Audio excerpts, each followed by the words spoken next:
Greetings, Leo and Leo rising. This is your Western forecast for April 2025. I want to start with this solar eclipse, this new moon solar eclipse on March the 29th. I discussed it in some detail in last month's video, but I want to go deeper. It's in Aries for the whole world. It repeats about every 19 years. Aries is initiative, taking action, new beginnings, being all fired up and taking the lead. This is what this eclipse in Aries wants to bring to the consciousness of the world on some level. Being in Aries, it's a fire sign compatible with Leo, a fire sign. Aries is 9 signs past Leo. So, this new moon solar eclipse is going to manifest and bring in 9th house matters. Eclipses are a darkening of the light, so it could take 30 days, many times 60 days, to start revealing what it was trying to bring into your life. In the domain of 9th house. 9th house, higher education. Are you going back to school? Or are you deciding you want to teach? Or did you want to finally write a book and publish it? Or do you want to jump on the bandwagon and do a podcast or a YouTube channel? That's all 9th house. Teaching, publishing, marketing, promoting. Certainly becoming the student or the teacher. And with an eclipse that could take 30 to 60 days for it to become more realized, more focused, more committed to it. But since the eclipse is part of a 19-year cycle, could really be looking at some really important long-range goals. Now, this Mars is impatient, it's aggressive, it's assertive. Mars is the warrior planet in mythology. Mars was in Leo once every 2 years. Last November, December the 6th, it went retrograde in Leo. That could have been wherever you've been more assertive and confident and really wanting to go for it with Mars in your sign. It could have then, when it went retrograde, seemed like it was taking more effort, there was more bumps in the road, there was more impatience and irritability, and then as it retrograded in Leo, it retrograded out of Leo into Cancer. And it's in Cancer until April the 17th, at which point it's back into Leo from April the 17th for 2 months to June the 17th. Once every 2 years. So Mars in your sign is trying to take the lead, initiate new project, launch new ventures. So that's a clue to this 9th house. Certainly with Mars, you want to be independent, doing your own thing, being really very ambitious. With 9th house, I'm starting to think more about marketing and media, publishing, where you're doing your own thing and you're taking action with 9th house. Now, 9th house could also be, with that Mars in the 1st house, 9th house could be dealing with international business. And with Mars, having the confidence to take action with any kind of international. Now, since the 9th house is also marketing and publishing, any kind of publishing, especially in internet business, is going to kind of connect you more globally, hopefully. Now, some other clues. Mercury was retrograde and in Aries in the middle of March. So I talked about it in last month's video. And then it retrograded out of Aries, fiery Aries, into Pisces, more sensitive, imaginative, creative Pisces, where it goes direct in Pisces on April the 7th. And as it's moving forwards, you're getting more focus, more clarity with your decisiveness, planning, as Mercury is moving through Pisces for the rest of the month. Venus, pleasurable, creative, cooperative. Venus went retrograde every year and a half, March the 1st, in Aries. But then it retrograded back into Pisces as we got to April.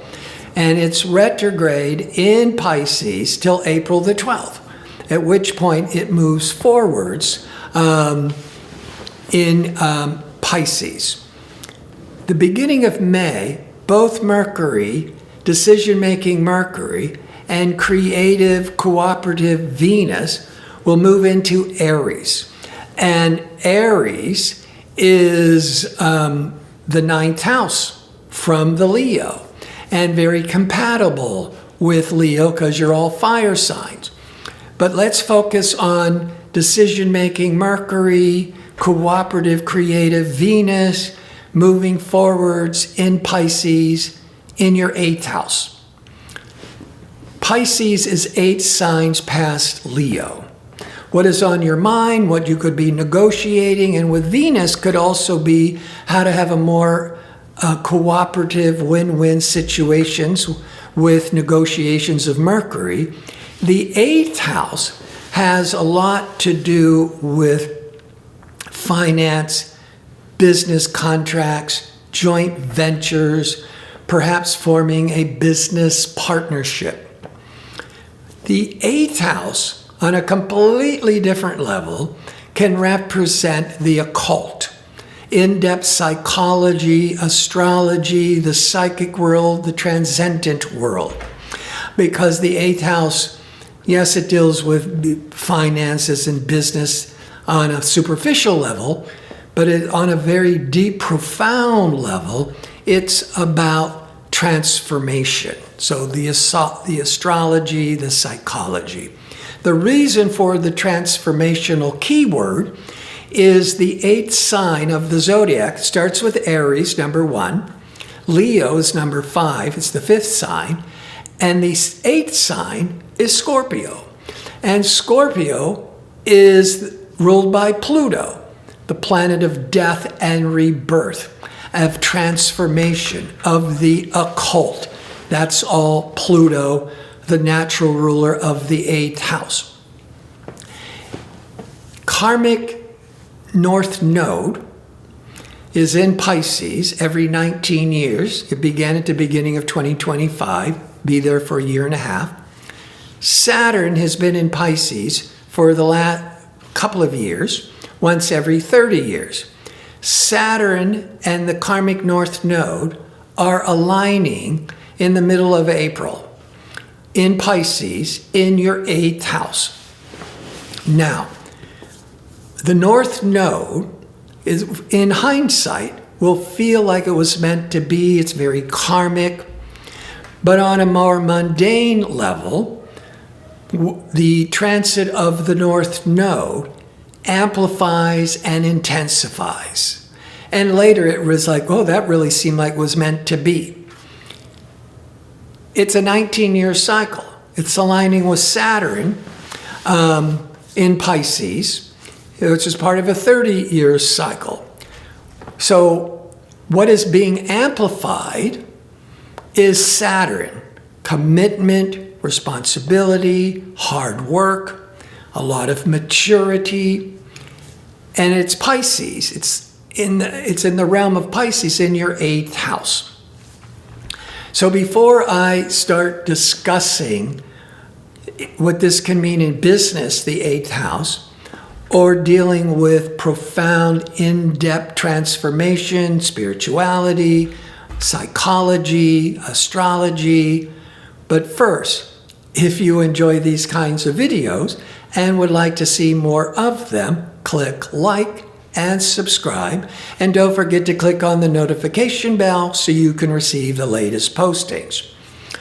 On a mundane business level, And we got to keep in mind that solar eclipse in Aries, wanting to initiate new energies with ninth house.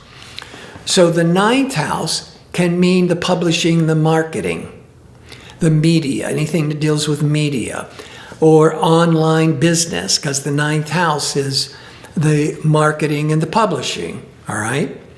So the eighth house emphasis could be joint ventures, loans, business partnerships, and with the Saturn North Node taking on a lot of commitment and working really hard to establish a financial business, though it could be ninth house, online business, publishing, marketing, movies and media, ninth house. But the eighth house can also represent the occult, astrology, or in-depth psychology. The eighth house reveals what has been hidden and helps to awaken a deep transformation. So there is, because it's the eighth sign of the zodiac, it's Scorpio, ruled by Pluto. So some of you, well, let's combine them both. You might be becoming very committed about opening a business with astrology, with the occult, with or being in-depth psychology. Becoming a Jungian therapist and making that commitment. And with Mars in Leo, once every 2 years, the middle of April to the middle of June, you want to take the lead. You want to do your own thing. You want to take action. So it could be with high finance.